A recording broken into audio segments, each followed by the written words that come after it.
जय श्री रूप सनातन भट्ट रघुनाथ, श्री जीव गोपाल भट्ट दास रघुनाथ। आई जय गोसाईर करी चरण वंदन, जहाँ होते विघ्न नाश अभीष्ट पुराण। श्री कृष्ण चैतन्य प्रभु नित्यानंद, श्री अद्वैत गदाधर शिवसदि गौर भक्त वृंद। हरे कृष्णा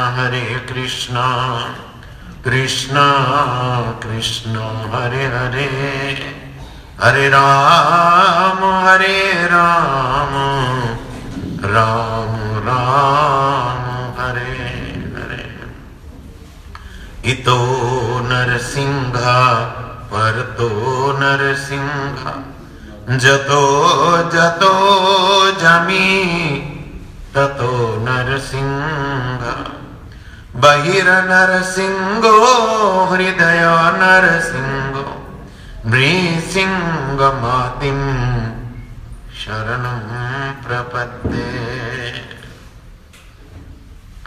पतित पावन परम आराध्यतम परम करुणामय परम दयालु श्री गुरु महाराज जी के श्री चरण कमल में असंख्य कोटि साष्टांग दंडवत प्रणाम करके श्री गुरु महाराज जी की परम अहितु की कृपा प्रार्थना करता हूँ। मेरे शिक्षा गुरुवर्गीय वैष्णवों के श्री चरणों में भी दंडवत प्रणाम करके उनकी भी कृपा प्रार्थना करता हूँ। श्री धाम राधा कुंड से आए हुए हमारे पंडा जी ब्रजगोपाल जी, उनके श्री चरणों में भी दंडवत प्रणाम करके उनकी भी कृपा प्रार्थना करता हूँ। सभी भक्तों सज्जनों वैष्णवों के श्री चरणों में दंडवत प्रणाम करके सभी की कृपा प्रार्थना करता हूँ।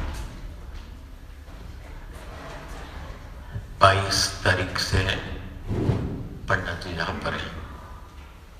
22, 23, 24, 25 और आज 26 है।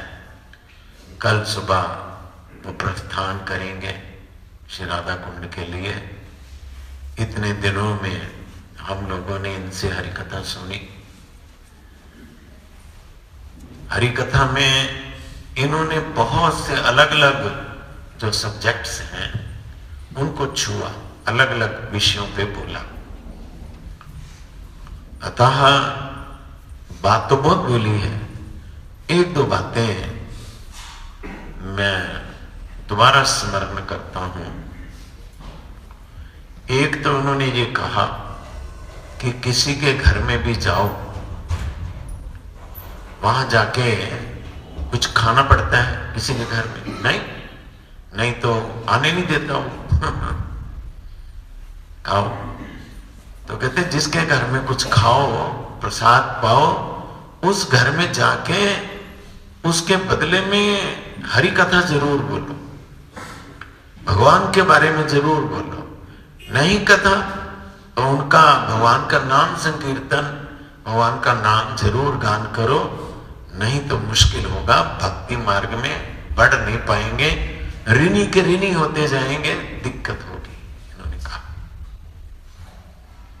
ये मैंने देखा हमारे मठ के जो पद्मनाभ महाराज हैं, कहीं जाए वो बिना कथा किए कुछ खाएंगे नहीं। कहते खाएगा कैसे, पहले कथा सुनो, अच्छा जब खिला दिया तो बाद में सुनो।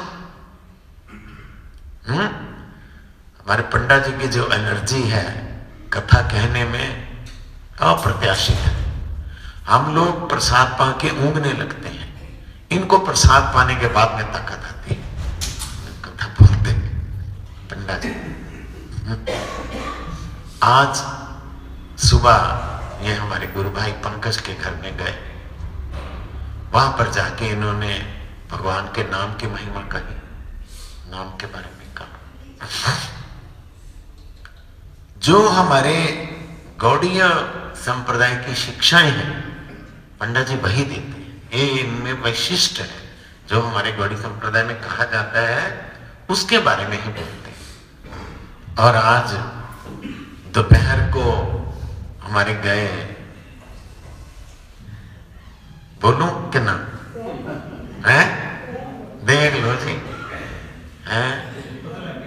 तुम तो पता लग गया महंत जी हैं हमारे, प्रधान जी है ना, जो भी। पंडित जी बहुत खुश हुए इससे। अच्छा, कहते हैं हमको तो पता ही नहीं था कि आपके यहाँ महात्मा भी हैं। तो इनके घर में गए, जब प्रसाद पा लिया, बड़ी लंबी हरी कथा की इन्होंने। वाह, मैं तो नींद आ रही थी मुझे, फिर भी मैंने सुना, क्योंकि कथा बड़ी रसदायक थी। उसमें इन्होंने एक बात कही कि अगर आप भजन करना चाहते हैं तो एक बात पकड़ लो। समझाया कि जो तांगा होता है ना, तांगे में आगे घोड़ा जुता होता है, हैं? बोलते हैं क्या? तांगे में क्या होता है? बोलते हैं घोड़ा देखा नहीं, घोड़ा देखा कि नहीं देखा? बोलो राधे राधे। तो जितने लोग तो बोलते हैं हाँ देखा जी, घोड़ा देखा। हमारे महात्मा जी बोलते हैं घोड़ा थोड़ी होता है, खच्चर होती है।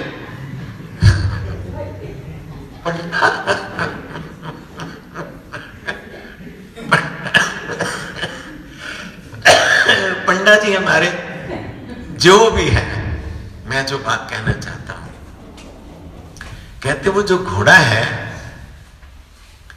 वो टप टप करके जाता है ना, तो उसको चलने का अभ्यास है, दौड़ने का अभ्यास है घोड़े को। परंतु किस दिशा में दौड़ना है ये घोड़े का अभ्यास नहीं है ना।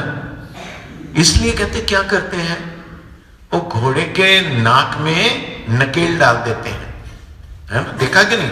नकेल डाल के फिर उसको दोनों रस्सियों से बंधा होता है, एक रस्सी इधर और एक रस्सी इधर। कहते जब वो घोड़े को दौड़ाना है, सीधा दौड़ाना है, तो उसका इशारा है चलाने वाले का, ऐसे ऐसे करेगा। और अगर घोड़े को बाएं हाथ में मोड़ना है तो वो बाएं हाथ की जो रस्सी है नकेल वाली, वो बाएं हाथ की रस्सी को खींचेगा। बाएं हाथ की रस्सी को खींचने से क्या होगा, वो बाएं को मुड़ जाएगा। और अगर दाहिनी तरफ जाना है तो दाहिनी रस्सी खींचने से वो दाहिनी तरफ मुड़ जाएगा, नहीं तो सीधा जाएगा। आगे मान लीजिए खड्डा है, तो अगर वो दाहिने न मुड़े टांगा चलाने वाला, तो क्या होगा, खड्डे में गिर जाएगा घोड़ा। उसे दौड़ना आता है, चलना आता है, इतना उसमें योग्यता है, परंतु कहां जाना है, कैसे जाना है, ये उसमें योग्यता नहीं। जब ये योग्यता नहीं है, इसीलिए वो जो तांगा चलाता है, जो भी उसको बोले तांगे वाला, उसके कंट्रोल में उसको रहना पड़ता है। अगर उसके कंट्रोल में वो रहता है तांगे वाले के, तो घोड़ा भी बच गया, सब कुछ भी ठीक है। परंतु अगर तांगे वाले का कंट्रोल उठा के नकेल को निकाल दे, तब क्या होगा, उसे पता ही नहीं चलना आगे ट्रक आ रहा है। इसलिए इन्होंने समझाया कि अगर भजन करना है तो जो सीनियर वैष्णव हैं, जो श्रेष्ठ वैष्णव हैं, उनकी कमान में रहो, आप उनकी लगाम में रहो। आप भजन करना जानते हैं, पर कैसे करना है ये आप नहीं जानते, किस दिशा में भजन करना है ये आप नहीं जानते हैं। इसलिए भजन करने की कुंजी ये है कि अपने आप को सीनियर वैष्णव, श्रेष्ठ वैष्णवों के संचालन में रखें, तो वो आपको गड्ढे में गिरने से बचा लेंगे। फिर उनकी जिम्मेवारी हो जाती है कि वो कैसे चलाना, कैसे नहीं चलाना। इसलिए बहुत सुंदर सुंदर और भी बातें सुनाई। अभी आज का दिन है, आज इनके सुपुत्र भी बोलेंगे, पंडित जी स्वयं भी आशीर्वाद करेंगे। इसलिए मैं उनसे वही इसमें आगे मैंने तो पहले ही बोला, बहुत बातें मुझे याद हैं जो आपने सुनाई हैं, वो पर बाद में दोहराएंगे उसे, पंडित जी के जाने के बाद नहीं, अभी इनसे सुने। इन्होंने कहा कि स्वतंत्र रूप से कभी भजन होता नहीं है, हो नहीं सकता, क्योंकि जो सीनियर लोग हैं उनके पास एक्सपीरियंस होता है। जो आपको चीज ठीक लगती है उनको वो अगर गलत लगती है तो हटा देंगे, ये बात है। स्वतंत्र रूप से कभी भजन नहीं होता है। मैं अपनी मर्जी से चल, भजन में भक्ति में स्वतंत्रता के लिए जरा सा भी स्थान नहीं है, जरा सा भी, इतना तो वो भी नहीं है। बड़ दुख पायो आछी स्वतंत्र जीवाने, ठीक बात, सब दुख दूर गेलो ओ पद वरने। इन्होंने कहा, क्या सुना राम जी से, कि स्वतंत्र होके दुख ही दुख मिला, दुख ही दुख मिला। क्योंकि स्वतंत्र बुद्धि वाले को ये पता ही नहीं है कि ये शहद है कि ये जहर है, वो इसमें डिफरेंशिएट नहीं कर सकता है, पता ही नहीं है उसे कि शुगर कोटेड पॉइजन है, कैसे पता लगता है। परंतु वो वही व्यक्ति सुखी हो जाता है जब वो वैष्णवों के, भगवान के अभय चरण कमल जो है उनका आसरा ले लेता है। इसलिए इन्होंने कहा, बहुत बात है कि 3 बातें, भय नहीं करना, वो नहीं करना, अभी नहीं मैं बोलूंगा, बाद में याद करेंगे। अभी इनसे ही सुने हम लोग, समय क्यों ज्यादा नहीं है, फिर समय हो जाता है तो सब लोगों ने जाना भी होता है, आना। आप पंडित जी करेंगे वंचा कल्पतरुभ्यश्च कृपा सिंधुभ्यश्च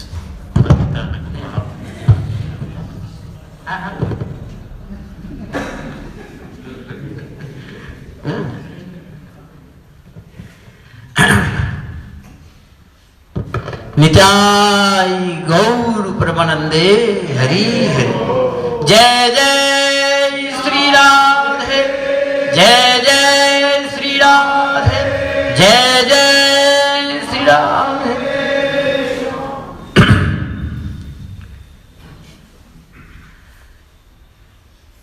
मेरा परम सौभाग्य है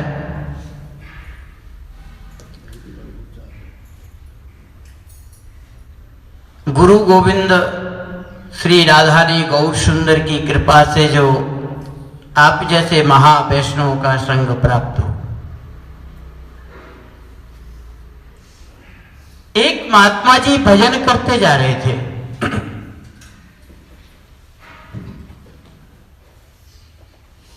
जोर जोर से। हमारे गौड़िया सिद्धांत जो है वो भजन करने का, जोर जोर से भजन करने का सिद्धांत है। आज जैसे कि आप भी पढ़े, हम भी पढ़े, LKG UKG में जो छोटी छोटी क्लास, अब तो पता नहीं कैसा चल रहा है,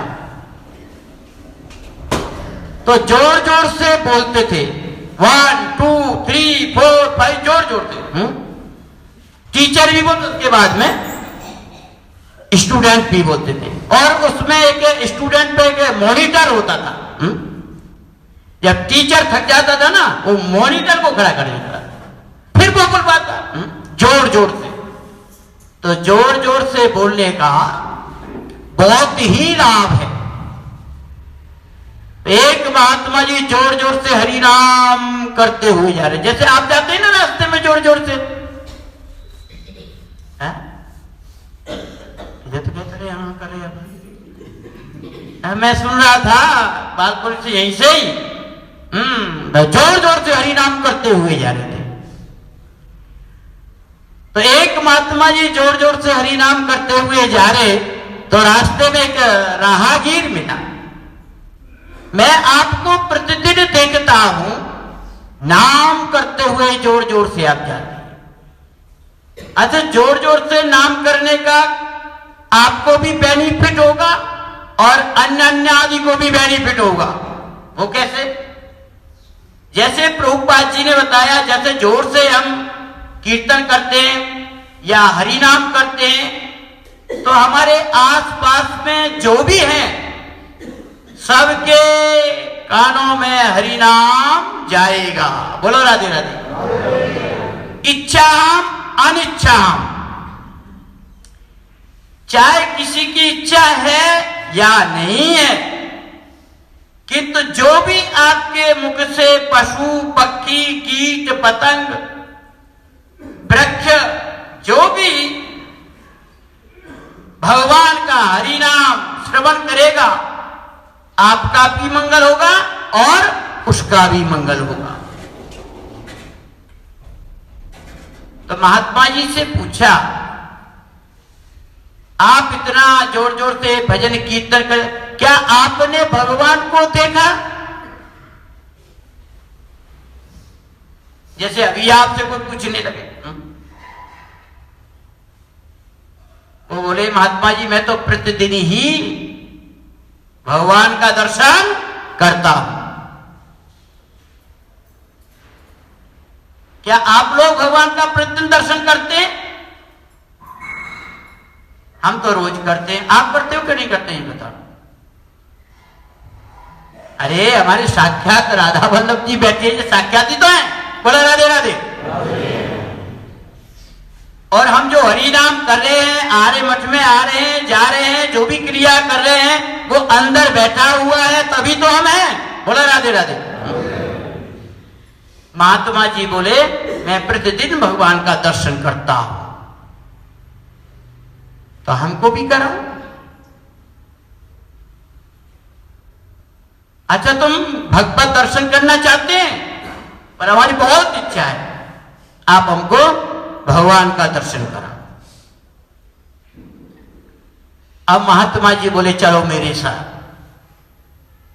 आगे जाकर के बड़े बड़े 4 पत्थर के टुकड़े उस राहगीर के सिर पर रख दिए जो भगवत दर्शन के लिए इच्छुक था। 4 रख दिए सिर पर, और उससे कहा कि ये पहाड़ है ना, इन 4 पत्थरों को उस पहाड़ के ऊपर शिखर पर ले चलो, सबसे ऊंचे उधर ले चलो, पीछे पीछे मैं तुम्हारे चलूंगा, आगे आगे तुम चलो।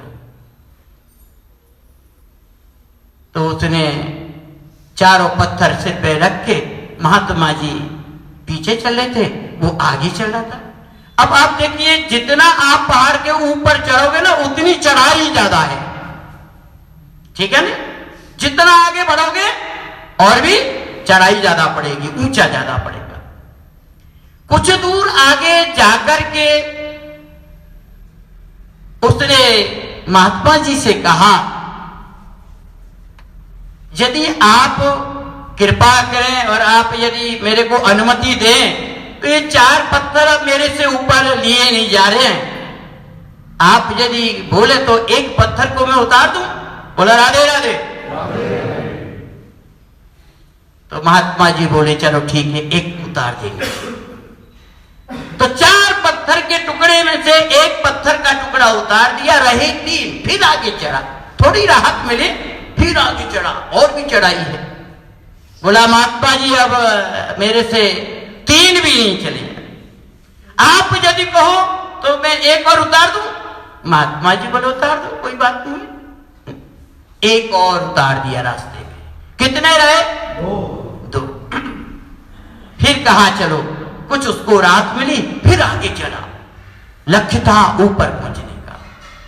जैसे कि अभी मुझको एक याद आया, इसको भी सुनाऊंगा, बताऊंगा, किंतु त्रेता जी महाराज जो थे ना, नाम सुना त्रेता जी महाराज का? नाम नहीं सुना। कोई एक महात्मा थे, उनकी भी कथा बात बताऊंगा। तो 2 रहे, चलो थोड़ी राहत मिली, आगे पहुंचे। फिर देखा बहुत ऊंचा चढ़ना पड़ रहा है, 2 भी लेके नहीं जा सकता, एक उतार दूं, मुझ पे अब चढ़ा नहीं जा रहा है। अच्छा उतार। 3 पत्थर के टुकड़े उतार दिए। कितने रहे अब? 1 रहा। चलो भाई 4 ऊपर तक पहुंच। महात्मा जी उसके साथ साथ में थे, किंतु आगे जाकर के वो 1 को भी नहीं ले जा पा रहा। कहा कि यदि आप कृपा करें तो मैं इसको उतार दूं, अब मेरे से ये भी नहीं ले जा रहा। उसको भी उतार। 4 पत्थर सिर पर रखे थे, किंतु देखा गया आस्ते आस्ते रास्ते में 4 पत्थरों को क्या किया? उतार दिया।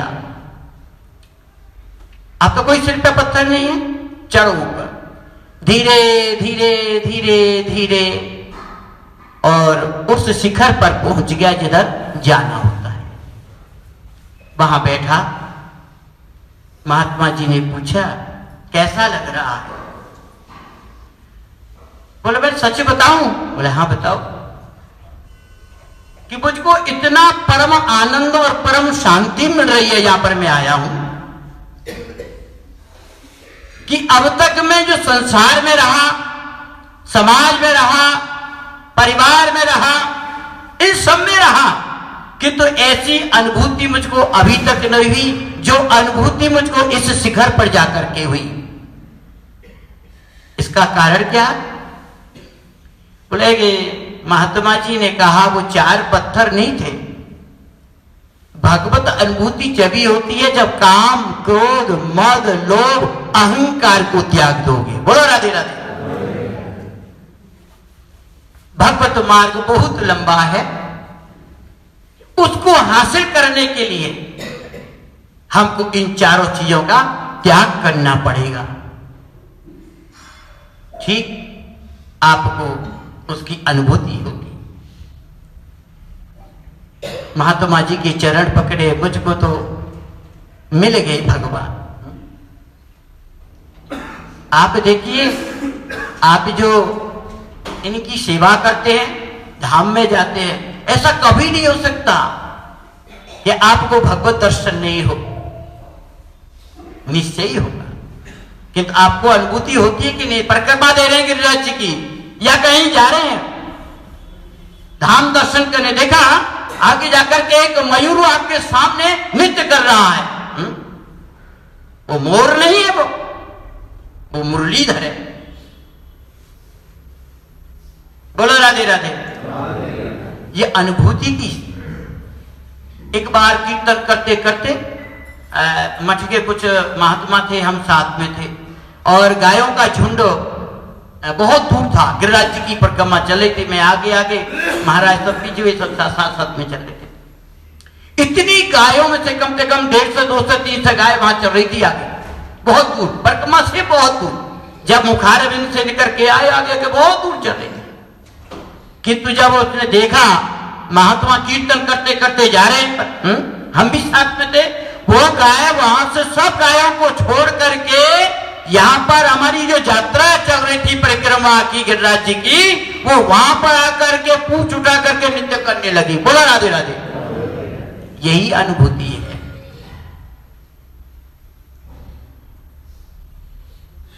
इसी प्रकार महाभागवतों ने हमको ये शिक्षा दी। त्रेता जी महाराज एक वृक्ष के नीचे विश्राम कर रहे थे। वो एक महात्मा थे, उन्होंने अपने जीवन में 24 गुरु बनाए। एक चींटी को देखा,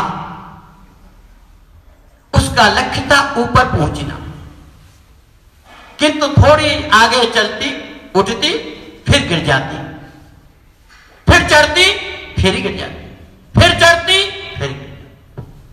महात्मा जी देख रहे थे, कितनी बार वृक्ष पे चढ़ने की कोशिश करी, फिर गिर गए, किंतु लक्ष्य नहीं छोड़ा।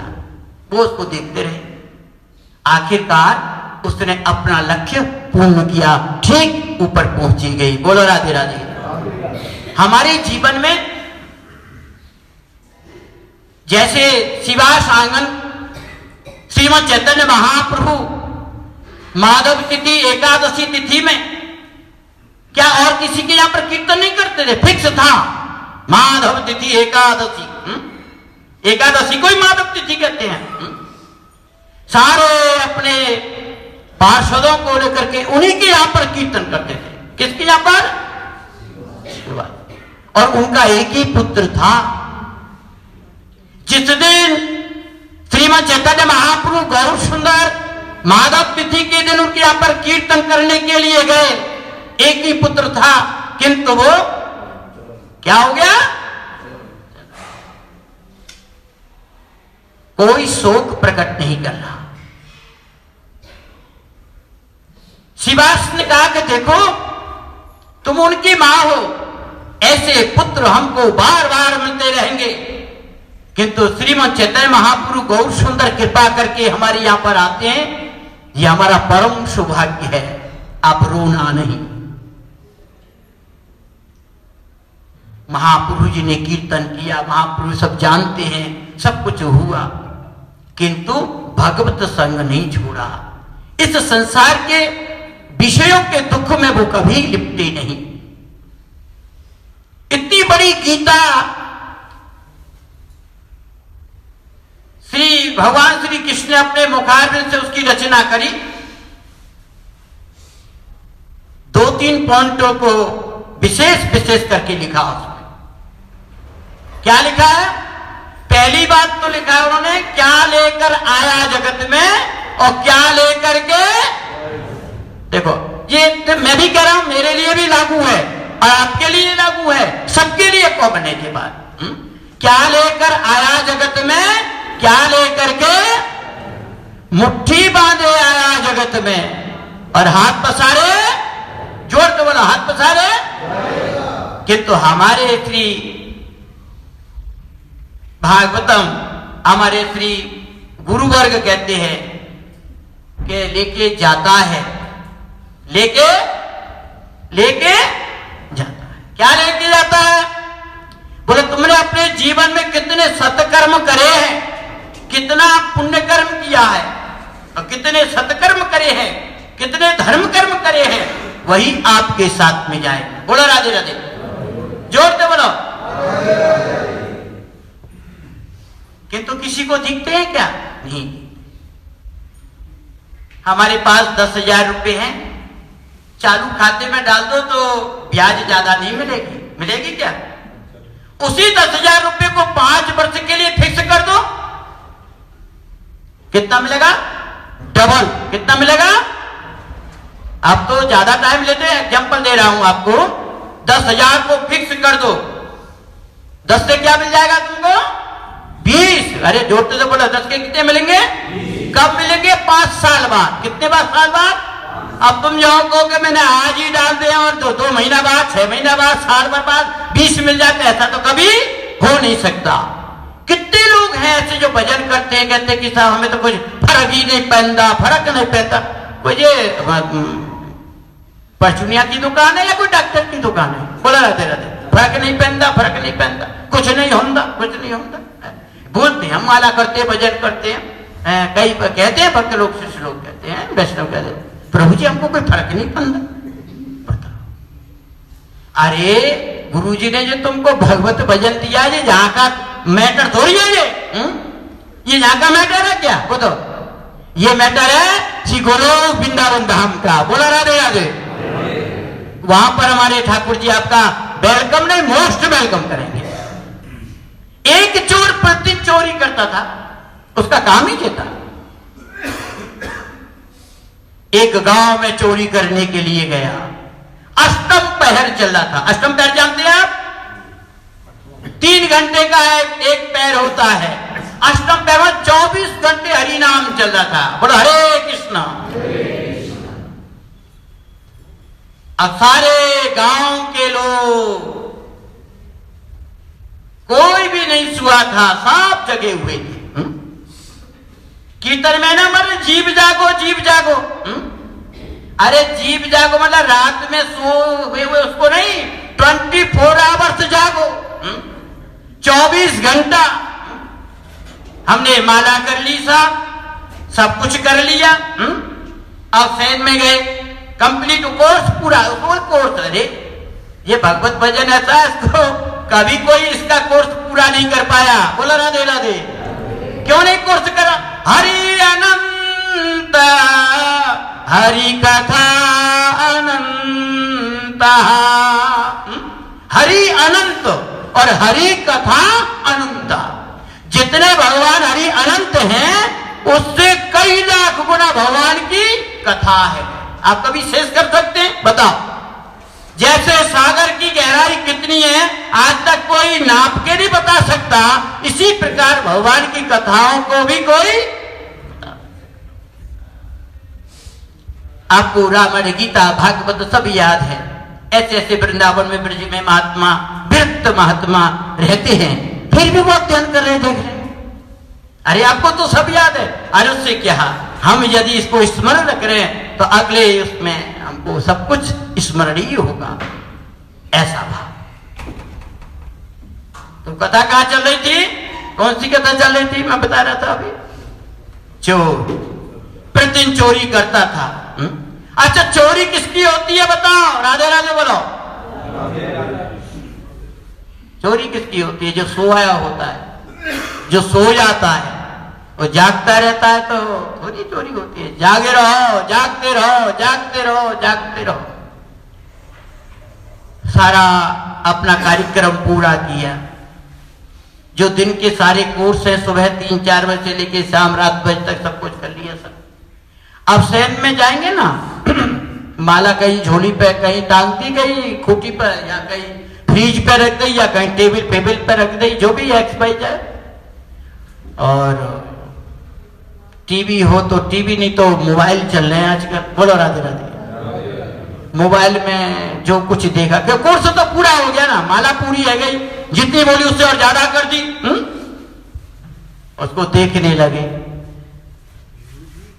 और देखते देखते सो गए तो पता चला कि सुबह तो वो सज्जन उठे ही नहीं। बोलो राधे राधे। सुबह तो वो, हाँ, कई जगह ऐसा हुआ, हंसते हैं हम, तो उठे ही नहीं। या हमारे महाभागवत कहते अंते जा भगवत स्मृति, जैसे वाल्मीकि जो थे और जो थे ऐसे ऐसे भगवत अनुयायी हुए। लास्ट में पुत्र को बुला रहे थे, नारायण नारायण। भगवान को थोड़ी, ये तो है भगवान का नाम।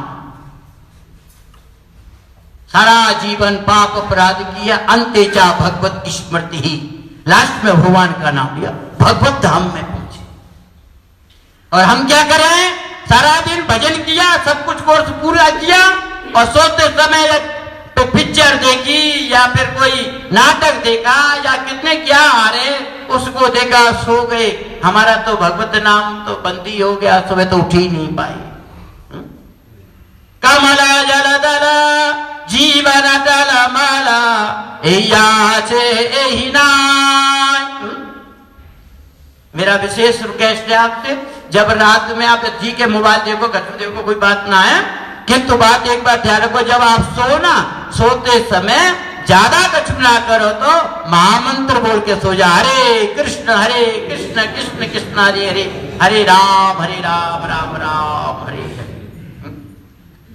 भी यदि नहीं कर पाओ तो राधे राधे बोल दो, जय निताई बोल, कुछ भी बोल दो, भगवान का नाम लेकर के आप सो जाओ। किंतु हम तो दुनिया भर की गप करके सोते हैं और मोबाइल देख करके सोते हैं। बताओ ऐसे कैसे बात करेंगे? भागवत कहती है अंते चा भगवत स्मृति, मेरा स्मरण करके गोविंद कहते हैं जो अपना जीवन यापन करते हैं अंत पर्यंत। तो अब हमारा अंत कब हो तो किसी को नहीं मालूम, ना मुझको मेरी मालूम, ना तुमको तुम्हारी मालूम। हाँ, लाभ जीवन मरण यस अब यह सब ठाकुर जी की याद है, कब कहाँ कैसे हो उनको पता है। तो आप तो रात में शयन के समय भगवान का स्मरण करके आप विश्राम करो, और सवेरे उठो, उठते ही भगवत स्मरण करके उठिए। बोलो राधे राधे। तो भागवत कहती है, हमारे महापुरुष कहते हैं, वो ठीक भगवत धाम में ही जाएगा। चोर वो चोरी करने गया, किंतु चोर कैसे करेगा चोरी? पूरे गांव के लोग जाग रहे थे, अष्टम पहर चल रहा था, नाम संकीर्तन चल रहा था, झूम झूम के। बहुत से लोग तो बहुत क्या करते हैं, शर्माते हैं। देखो, एक बार गुरुजी कथा कर रहे थे और मैं उस कथा के बीच बैठा था, तो वो बता रहे कि ये विषधधारी सर्प एक सांप है, वो बहुत विषैला सांप है, और उसको बस में एक सांपुड़िया जानते हैं, सपेरा जिसको बोलते हैं, क्या बोलते हैं? सपेरा। और एक सपेरा उस इतने बड़े विषधधारी सांप को कैसे बस में करता है, ये सुना रहे थे। कैसे बस में करता है? इसी प्रकार हमारी 9 प्रकार की भक्ति है। 9 प्रकार की भक्ति में सबसे पहला जो चैप्टर आता है, भगवान की कथा को श्रवण करना। क्या करना? श्रवण करते, मतलब सुनना। 9 प्रकार की भक्ति है कि नहीं? पता है कि नहीं पता? आपको सबको मालूम होगी? मालूम है 9 प्रकार की भक्ति है? क्या कर रहे? बोल तो सही का हूं हाँ कर दो। अरे हूं हाँ। तो 9 प्रकार की भक्ति है, उसमें सबसे श्रेष्ठ भक्ति है श्रवण करना, भगवान की कथा को सुनना। कैसे सुनना? आधौ श्रद्धा। इसका भी बहुत सुंदर व्याख्या है। जैसे किसी को रोग लगा, दवा बहुत कड़वी है। दवा कैसी है? अब कड़वी दवा को कौन लेना चाहता है? कौन पीना चाहता है? कोई नहीं पीना चाहता है तो कड़वी को। यदि दूध हो, कस्टर्ड हो, ये हो, पी लो। ड्राई फ्रूट हो, फटाफट पी लो। ये इसको कौन पिए कड़ी दवाई को? किंतु जब तक कड़ी दवाई को आप ग्रहण नहीं करेंगे, पियोगे नहीं, तब तक तुम्हारा रोग कटने वाला नहीं है।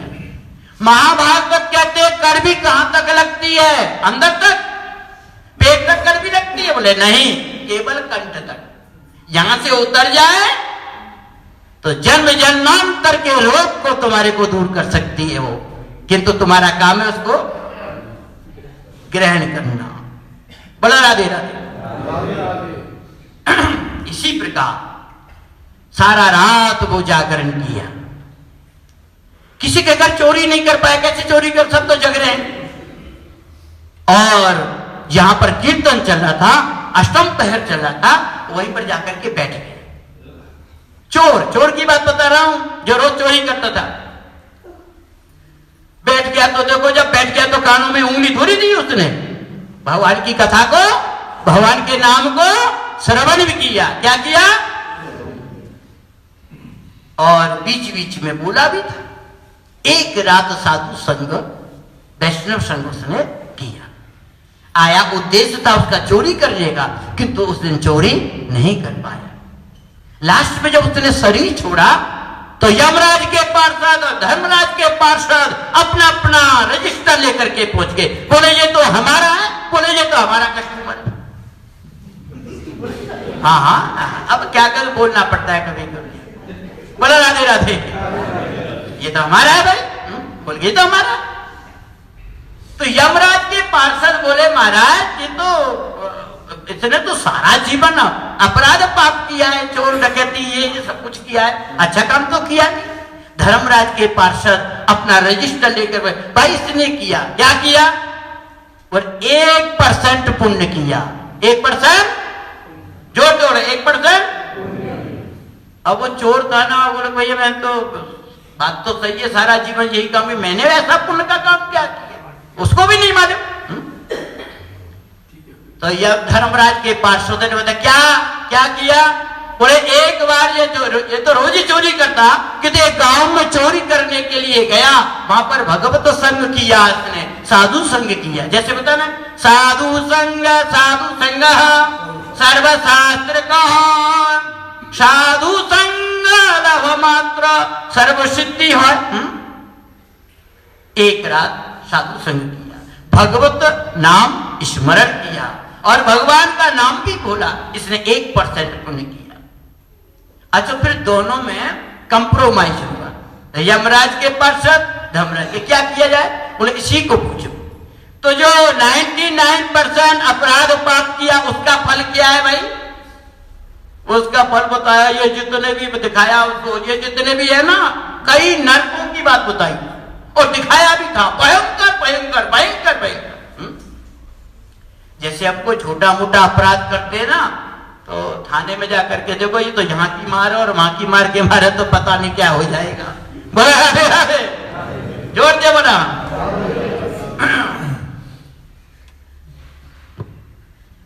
ब्रजमोहन बहुत हंसे। हरे कृष्ण। तो और 1% पुण्य किया, उसका फल क्या है?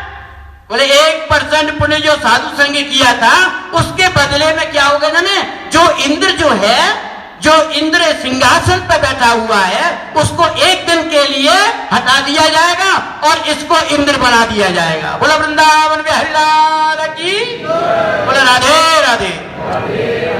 1% पुण्य के बदले क्या मिलेगा उसको? जोड़ के बोला, जोड़ के। इंद्र के सिंहासन पर उसको एक दिन का इंद्र बनाया जाए। और उससे पूछी भाई बता, पुण्य को पहले लेगा या जो? जब मैंने तो चोरी करने गया, आप थोड़ी चोरी करने आओ। बोले राधे राधे। देखो तो चोरी करने गया और अचानक ही साधु संग हो गया। आप तो प्रतिदिन हरि कथा सुनते हैं, साधु संग करते हैं, वैष्णव संग करते हैं, द्वादश तिलक करते हैं, भजन करते हैं, आप तो कुछ भी नहीं है, बुरा मत मानना। इससे पहले जानते ना गुरु महाराज क्या करते, बुला लेते, बुला के भीतर कपड़े उतारो कि कौन कपड़े दिखाओ द्वादश तिलक। अब तो जल्दी जल्दी फटाफट राधे राधे है, हंसे ना, बोलो राधे राधे। चेक करते थे, बड़ी चेकिंग होती थी मठ में। अब तो ऐसा कुछ नहीं है, बहुत सरल हो गया। द्वादश तिलक करके आए अपने? हाँ, अच्छा चलो वहां चलो हमारे कमरे में।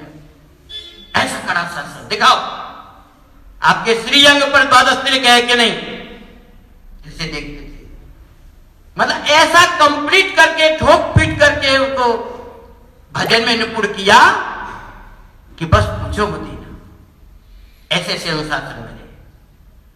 तो उसने कहा कि मैं तो हठात करके ऐसा हुआ मेरे का, तो मैं 1% पुण्य जो मेरा है मैं पहले पुण्य को ग्रहण करूंगा। कौन बोला? चोर बोला। कौन बोला? ठीक है भाई। तो असली जो इंद्र था उसको एक दिन के लिए सिंहासन से उतार दिया गया और ये चोर था ना, इसको एक दिन का राजा बना दिया गया। तो उसने क्या किया, इसको ज्ञान हो गया। हमारे कीर्तन में ज्ञान, वैराग्य, भक्ति कहां से प्राप्त हुआ? गुरु के श्री चरणों से। क्या हमको पहले ज्ञान नहीं था? हाँ ज्ञान था, कि इनको भौतिक ज्ञान था। जैसे भगवान कृष्ण कहते हैं इस संसार में सबसे बड़ा चोर कौन है? हे अर्जुन। बोले महाराज आप ही बताओ। बोले जो मेरे वस्तु को मेरे को दे के नहीं खाए वो सबसे बड़ा चोर है। अन्न भी मेरा, फल भी मेरा, जल भी मेरा, जो कुछ देखते सब मेरा है। जो मेरे को अर्पण करके ग्रहण करता है वही मेरा है। बोलो राधे राधे, जोर से बोलो। हमारे गुरु वर्गों ने सिखाया, जो वैष्णव है उनके घर में अच्छी से अच्छी मिठाई या शुरू में जो फल चलते वो कुछ भी लाए, किंतु उसको डायरेक्ट ग्रहण नहीं करते। पहले ठाकुर जी को भोग लगाओ और फिर बाद में तो हम लोगों को खाना होता है। भगवान की वस्तु भगवान को दे करके खाओ, उसको ग्रहण करो तो चित्त क्या होगा? शुद्ध हो जाएगा। अब विचार करना कि ये सब कुछ कहां से प्राप्त हुआ? श्री राधा वल्लभ जी की कृपा से प्राप्त हुआ। बोला हरे कृष्ण।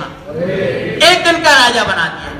अब वो चोर सिंहासन पर बैठ करके एक दिन का राजा बन गया, चारों तरफ अनाउंस करा दिया। बड़े बड़े ऋषि मुनि महात्मा ज्ञानी ध्यानी सबको बुलाया, बड़े बड़े महात्माओं को बुलाया, वैष्णवों को बुलाया, ब्राह्मणों को बुलाया, अतिथियों को बुलाया और जितनी भी प्रजाति सबको बुलाया। सबको बुला करके इतना दान किया, इतना दान किया, इतना दान किया, इतना जगह चित्रगुप्त के पास अब लिखने के लिए कोई जगह ही नहीं।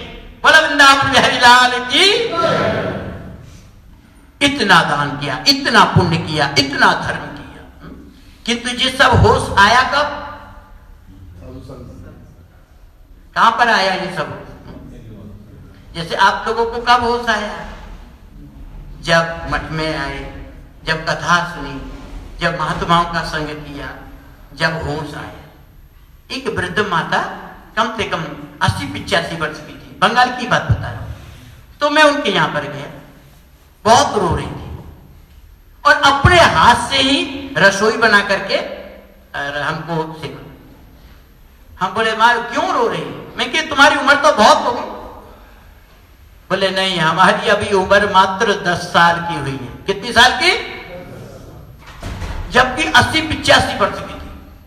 मैं तो बड़ा चकित हो गया सुन करके। बोले मेरी मात्र 10 साल आयु है, मैं अभी 10 वर्ष की हुई हूं। समझ नहीं पाया। मैं 2-3 बार पूछा, फिर पूछा, अरे माँ बंगाली में जो बोल रहा है तो पूछो। बोले नहीं, जब से मैंने गुरु चरण आश्रय किया है उसको मात्र 10 साल हुआ, 70 साल तो मेरे बेकार निकले, उसको मैं कभी नहीं गिनूंगी। बोला राधे राधे, जोर से बोला राधे राधे। जब से मैंने वो गुरु चरणार्थ से लेकर के मेरा संस्कार हुआ, जब से मैंने भजन शुरू किया है, तो जो साधु गुरु वैष्णव का संग करते हैं और उनकी आयु व्यर्थ आगे समय जो चला गया, तो उनसे जब पूछता हूं तो कहते कि पहले से ही यदि हमको महात्मा मिल जाते, पहले से हम मठ में जाना शुरू कर देते, पहले ही वृंदावन जाना शुरू कर देते, पहले से यदि कथा सुनना शुरू कर देते और पहले से ऐसे वैष्णव का संग करते तो महाराज हमारा कितना भजन बढ़ जाता। बोला बात ठीक है कि नहीं? तुम सब बैठे बताओ। अरे जोड़ते तो बोला भाई, तुम तो पहले ऐसे ही थे ना, बात भी तो है। कितना पश्चाताप हुआ है कि नहीं हुआ? यदि जन्म से ही हम भजन करते तो हमारा कितना भजन हो जाता, कितनी सेवा हो जाती।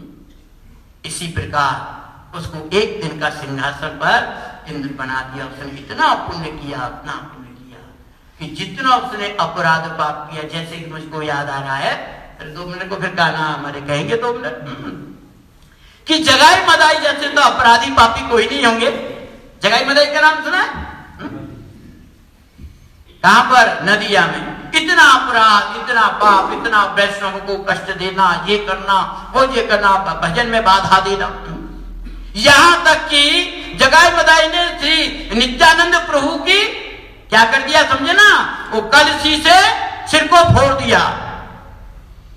इतना जब महाप्रभु के पास लेकर के गए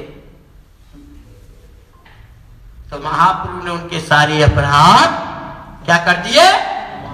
और जगाई मदाई ने क्या कहा, महाप्रभु मोरे बाप आर ना करिबो अमी अपराध, ना करिबो अमी पाप। अब जो हुआ सो हुआ। नित्यानंद प्रभु करेंगे मेरे को यदि प्रभु यदि आज्ञा देते तो मैं इनको मारूं, मैं इनको पीटूं, इनको सजा दूं, इनको ये करूं। ये तो श्रीमन चैतन्य महाप्रभु गौर सुंदर कितने दयालु, उनको ना तो मारा, ना पीटा, ना कुछ किया। महाप्रभु को देखते ही उन्होंने अपने को सरेंडर कर दिया, समर्पित कर दिया। अब कभी भी हम अपराध नहीं करेंगे, कभी भी पाप नहीं करेंगे। जीवन में अपराध पाप तो होते रहते हैं, किंतु जब अपने को पूर्ण अर्पण कर देते कि अब नहीं होगा, तो हमारे गौर सुंदर, हमारे गुरु वर्ग आप क्षमा कर देते। तो अपराध इतना किया, महाप्रभु ने क्षमा किया कि तो क्या किया सुनो, तुमने जो अपराध किए, वैष्णव को कष्ट दिया, अब मैं तुमको एक सेवा देता हूं। क्या है कि तुम गंगा के किनारे पर दोनों भाई एक सुंदर घाट बनाओ, उसका अभी भी नाम है जगाई मदाई घाट। देखे आप ना, देखे क्या? वो जगाई मदाई घाट है। वो जगाई मदाई के घाट के नाम से वो प्रसिद्ध है। दोनों भाइयों ने घाट बनाया और बना करके जितने भी नवद्वीप, मायापुर, गोद्रुम में जो भी महाभागवत भजन करते थे तो वो स्नान करने के लिए जाते, उनकी सेवा करते थे। बोला राधे राधे। जो वैष्णव को देख के गाली देते थे और उनको ऐसा ऐसा करते थे, दुर्व्यवहार करते थे दोनों भाई, आज वो रो रो करके वैष्णव की सेवा करते हैं और कहते हैं हमारा सब अपराध क्षमा करो, सबका मन जीत लिया। इसी प्रकार अनंत अनंत काल से जो हम अपराध कर रहे हैं, साधु गुरु वैष्णव के चरणों में आकर के यदि हम ऐसी सेवा करें, ऐसा भजन करें, तो महाप्रभु कहते हैं तुम्हारे अनंत अनंत काल के अपराध दूर हो जाएंगे। तो हमको क्या करना चाहिए? जैसे जगाई मदाई का उद्धार किया गौर सुंदर गुरु वर्ग ने, तो हमारे भी जीवन में बहुत अपराध हुए हैं। हम ऐसा भजन करें, ऐसा सेवा, तो बार बार कह देता हूं, सेवा किया करो, खूब सेवा किया करो, घर में सेवा किया करो, मठ में भी सेवा किया करो। गुंडीचा मार्जन जो होता है तो चित्त को मार्जन करने वाला एकमात्र सेवा ही उपाय है, और कोई दूसरी औषधि नहीं है। मिलजुल करके भजन करो और सेवा करो, तुम्हारा जीवन धन्य हो जाएगा। क्यों? समय बहुत ही कम है सबके पास में, ध्यान रखना। समय का घोड़ा दौड़ा जाए रे, समय का घोड़ा दौड़ा जाए। जो तूने हरि भजन न किया, पड़ेगा तुझ में कोड़ा रे, समय का घोड़ा दौड़ा जाए रे। समय जो है दौड़ता हुआ जा रहा है, जो बीत गया वो आने वाला नहीं है, और जो आएगा उसको हमको पता नहीं। वर्तमान को तुम ठीक रखो, खूब भजन करो, खूब सेवा करो, तुम्हारा जीवन सार्थक हो जाएगा। अब हमारे काना प्रभु बोलेंगे, देखो, हरे कृष्णा हरे कृष्णा कृष्णा कृष्णा हरे हरे हरे राम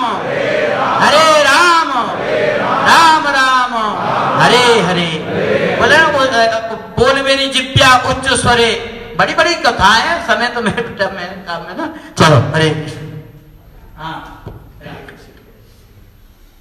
जय श्री राधा वल्लभ लाल की जय, श्री राधा रानी की जय।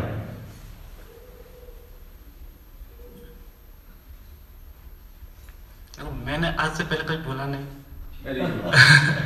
ये श्री राधा वल्लभ जी के और भटिंडा में हमारे काना प्रभु का प्रथम लेक्चर होगा आपकी।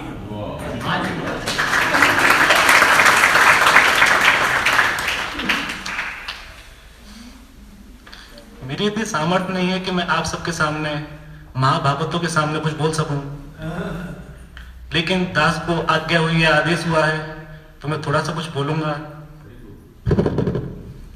आजकल जो है, जो आज का समय है, आज का जो मनुष्य है, वो खुश नहीं है, वो दुखी है। और दुखी क्यों है? उसको कोई वैसे दुख नहीं है। जो दुख है वो उसमें खुद का पाला हुआ दुख है। जो 1/3 दुख है वो सिर्फ कर्मों का दुख है, और जो 2/3 है वो है कि जो मेरे पास है वो तो है, लेकिन उसके पास ज्यादा क्यों है, दूसरे के पास ज्यादा है, उससे ज्यादा दुखी है वो। अपने दुख से दुखी नहीं है, दूसरे के पास सुख ज्यादा है, उससे ज्यादा दुखी है वो। और जो जिससे दुखी है वो खुद आगे उससे दुखी है। कोई ना कोई किसी ना किसी दुखी है, पूरा संसार दुखी है। दुख क्यों है? क्योंकि संतोष नहीं है मनुष्य को।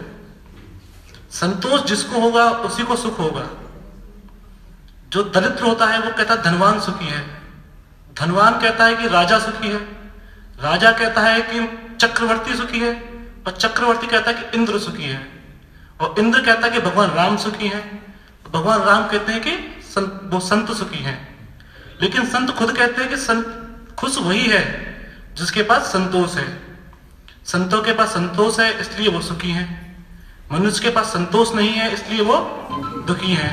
बोले राधे राधे। राधा की महिमा राधाकुंड की महिमा थोड़ा बताता हूं मैं आपको। राधाकुंड पहले राधाकुंड नहीं था, एक वन था, टीला था, उसका नाम था अरिष्ट वन। अरिष्ट वन, वहां पे राक्षस रहता था, उसका नाम था अरिष्टासुर। अरिष्टासुर नाम का राक्षस वहां पे निवास करता था। महाराज जब कंस ने एक घोषणा कराई कि जितने भी राक्षस हैं सबको घोषणा कराई कि जो भी कृष्ण का वध करेगा उसको मैं अपना आधा साम्राज्य प्रदान कर दूंगा, दान में दे दूंगा। तो जब घोषणा कराई तो अरिष्टासुर नामक राक्षस जो था वो महाराज कंस के पास पहुंचा। उसने बोला, हे महाराज, मैं आपका जो कार्य है, जो कृष्ण का वध है, मैं पूरा कर दूंगा। तो महाराज कंस बोले कि ठीक है, अगर तुम पूरा कर दोगे, कृष्ण का वध कर दोगे, तो मैं आपको जितना मेरा साम्राज्य है उसका आधा साम्राज्य आपको दान में दे दूंगा। तो अरिष्टासुर नामक राक्षस जो था उसने कहा, ठीक है महाराज, मैं आपका कार्य है पूरा कर दूंगा। तो कृष्ण गौचारण करने के लिए अपने सखाओं के साथ मधुमंगल, सुदाम, श्रीदाम सबके साथ आते थे गौचारण करने के लिए। गिरिराज, जो गिरिराज वो है, पर्वत है, वहां पर आते थे। तो वहां पर आते थे तो 9 लाख गाय तो कृष्ण की थी और बाकियों की गाय अलग थी। तो इतनी गाय थी कि वो बहुत दूर दूर तक जो गौ थी वो गौचारण करती थी। तो जो अरिष्टवन था वहां पे भी गौचारण करती थी, गिरिराज जी पर्वत पर भी गौचारण करती थी, बहुत जगह करती थी। तो जो वो था राक्षस था, उसने देखा कि जो गऊ है वो गौचारण कर रही हैं, तो वो मायावी था राक्षस, वो किसी का भी रूप ले सकता है, किसी का भी। तो उसने गऊ का रूप लिया और गऊ के उसमें मिल गया, फिर एक एक करके गऊ का वध करने लगा, गौ हत्या करने लगा। शाम का समय हुआ, संध्या हुई, सब गऊ को सब बुलाने गए तो देखा गऊ है बहुत कम, इतनी जितनी गऊ थी उससे कम गऊ हो गई हैं। तो सबने भगवान कृष्ण को बोला, हे कृष्ण, ये गऊ कम हो रही है, इसका क्या रहस्य है, कहाँ चली गई, हम सब ढूंढ रहे हैं, मिल नहीं रही है हमको। जब मिल नहीं रही है तो जो हमारे भगवान श्री कृष्ण है वो तो मायापति हैं, उन्होंने देखा अपनी माया से कि जो गऊ है उनकी हत्या कर रहा है राक्षस, गऊ के रूप में बैठ के। तो कृष्ण गए, कृष्ण ने उनसे फिर युद्ध किया, उनको परास्त किया और जो वो है अरिष्टासुर राक्षस है उसका वध किया। बोले राधे राधे। जब वध किया सब खुशी मनाने लगे, सब ब्रजवासी खुशी मनाने लगे कि हमारी गऊ बच गई, कृष्ण ने राक्षस को वध कर दिया। फिर श्री राधा रानी ठाकुरानी जो है वो वहां पर आई। फिर जब आई तो उन्होंने कृष्ण को बोला कि आपको तो गौहत्या का पाप लगा है। तो कृष्ण बोले गौहत्या का पाप क्यों लगा है, मैंने तो राक्षस को मारा है, मैंने दैत्य को मारा है, मैंने किसी गऊ को नहीं मारा है, तो मैं गऊ को नहीं मारा तो गौहत्या का पाप लगा कैसे। तब श्री राधा रानी बोली कि आपने जिस राक्षस को मारा है, जिसका वध किया है, जिसका उद्धार किया है, वो गऊ के रूप में था, गऊ के रूप में जो है उसको गौहत्या पाप लगेगा ही लगेगा, गऊ के रूप में था वो राक्षस। तो श्री कृष्ण बोले कि ठीक है गौहत्या पाप लगा, इसके लिए मुझे क्या करना होगा। तो श्री राधा रानी ने आदेश किया, उन्होंने उपाय बताया कि जितने भी समस्त तीर्थ हैं सबका आपको जाकर स्नान करना पड़ेगा, स्नान करने के बाद आप पवित्र होंगे, जो आपका पाप है वो दूर होगा। बोलिए राधे राधे। तो कृष्ण बोले कि मैं वृंदावन छोड़ के कहीं नहीं जाऊंगा, मुझे वृंदावन सबसे ज्यादा प्रिय है, मैं इसको छोड़कर कहीं नहीं जा सकता। तो इसका उपाय फिर श्री कृष्ण ने निकाला, जितने भी समस्त तीर्थ हैं सबको यहां बुला के मैं स्नान कर लूं। तो राधा ने बोला अगर स्नान कर सकते हैं तो ये भी कर सकते हैं, इससे आपका जो पाप है वो दूर हो जाएगा। तो फिर कृष्ण ने क्या किया, कार्तिक मास का समय था, अष्टमी थी उस दिन, रात्र 12 बजे जितने भी समस्त तीर्थ हैं सबका अपनी वंशी से आह्वान किया, जितने भी समस्त तीर्थ हैं सब कृष्ण के बुलाने पर आए। फिर कृष्ण ने उनको बताया कि ये मेरे साथ हुआ है, ये इसके लिए मुझे आप सब स्नान कराइए, इससे मेरा फिर जो पाप है वो दूर होगा। कृष्ण ने अपनी बंसी से लेकर जो अरिष्ट वन है, जो अभी वन है, उसमें गड्ढा किया, वहां पे गड्ढा हुआ। फिर जितने भी समस्त तीर्थ हैं सबने इनको स्नान कराया, अपना नाम लिया कि मैं ये बोल रहा हूं, मैं प्रयागराज, मैं यमुना, मैं गंगोत्री, यमुनोत्री, सबने बताया, सबने स्नान कराया। सिर्फ गंगा नहीं आई थी, गंगा श्री कृष्ण को स्नान कराने नहीं आई, बाकी जितने भी तीर्थ हैं सबने लोग श्री कृष्ण को स्नान कराया, श्री कृष्ण का पाप दूर हुआ। बोलिए राधे राधे।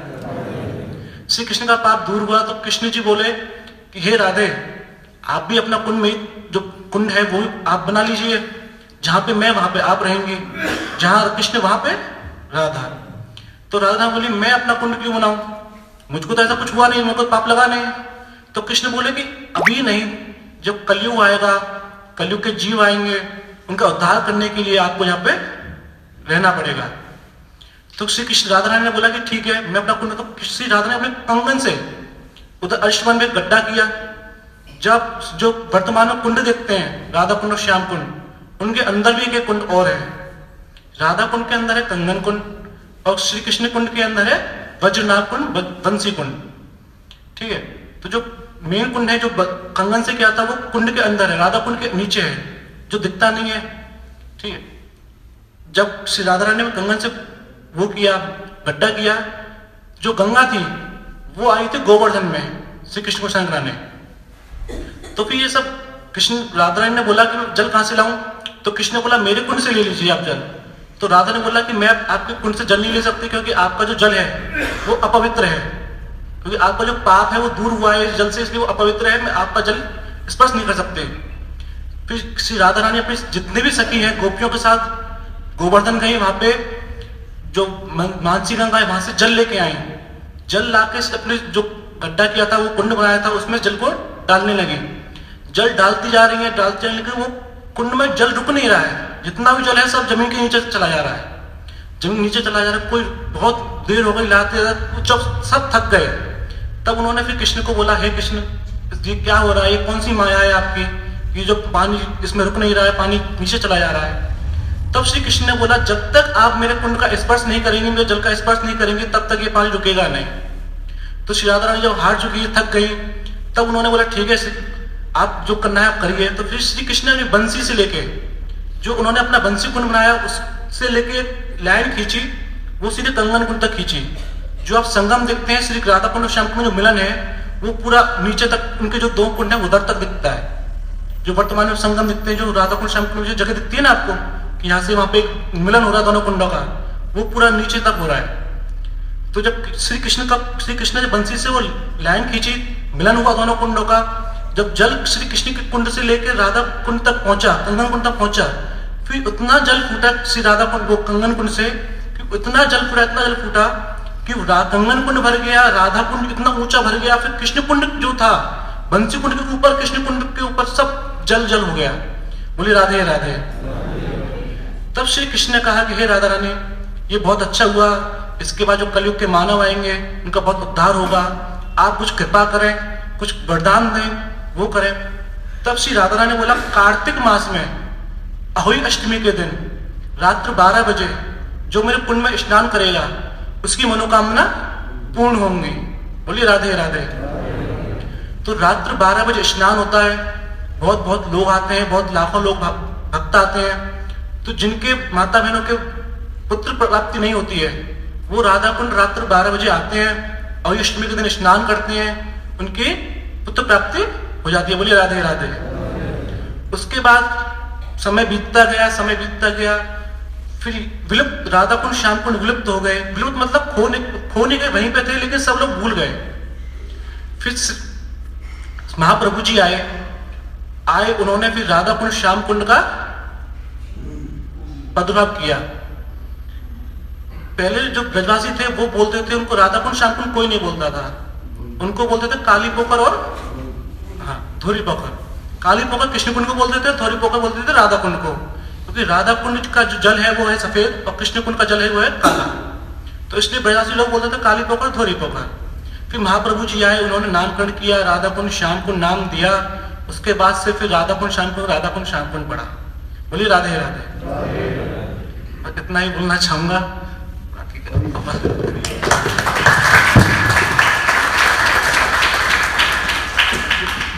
मैंने भी अपने जीवन में पहली बार कान्हा से ये सुना है, पहली बार।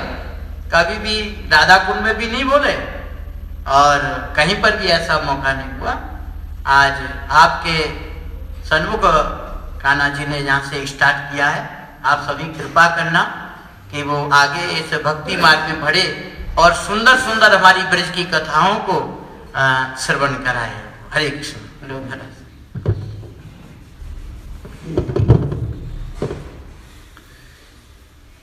महाराज जी ने कल सुबह यहाँ से प्रस्थान करना था, लेकिन अभी थोड़ी देर पहले मेरे को फोन आया पंडित जी का कि माता जी थोड़ी ज़्यादा स्वस्थ हो गई हैं, तो मथुरा लाया गया उनको। मथुरा के बाद में वृंदावन में जो रामकृष्ण हॉस्पिटल है उसमें उनको दाखिल किया गया। थोड़ा सांस की प्रॉब्लम चल रही है, तो शायद हो सकता है रात को मैं कोशिश करूंगा, अगर कोई सीट मिल गई तो 50 मील से शायद रात को महाराज जी यहाँ से प्रस्थान करेंगे।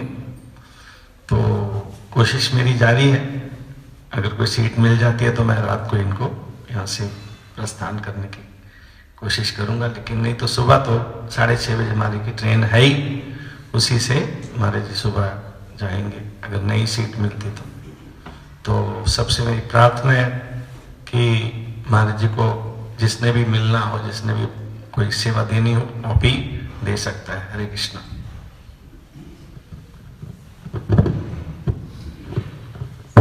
हरे कृष्णा। मेरी सबसे आपसे प्रार्थना है कि अभी 27, 28, 29,